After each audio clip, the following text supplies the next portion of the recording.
બાલારામથી ગઢ સુધી શિવભક્તોએ કાવડ યાત્રા યોજી. નર્મદેશ્વર મહાદેવ, રામજી મંદિર અને વૈદ્યનાથ મહાદેવ મંદિરના શિવલિંગો પર પવિત્ર જળનો અભિષેક કરાયો. વહેલી સવારે બાલારામ નદીનું પવિત્ર જળ કાવડમાં ભરી પગપાળા ગઢ પહોંચ્યા હતા, જ્યાં ગઢમાં આવેલા નર્મદેશ્વર મહાદેવ, રામજી મંદિર અને વૈદ્યનાથ મહાદેવના મંદિરના શિવલિંગ પર જળનો અભિષેક કરવામાં આવ્યો હતો. શિવ આરાધનાના પવિત્ર શ્રાવણ માસમાં કાવડ યાત્રાનું ભારતીય સંસ્કૃતિમાં વિશેષ ધાર્મિક મહત્વ રહેલું છે.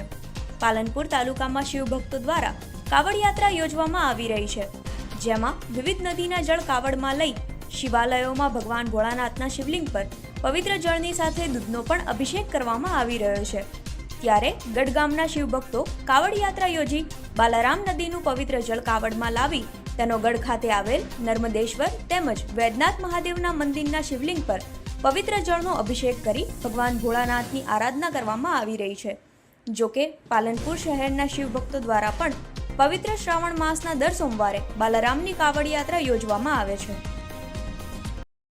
ગુજરાતીમાં શેર બજાર શીખવા માટે આજે જ નીચે આપેલા નંબર પર સંપર્ક કરો.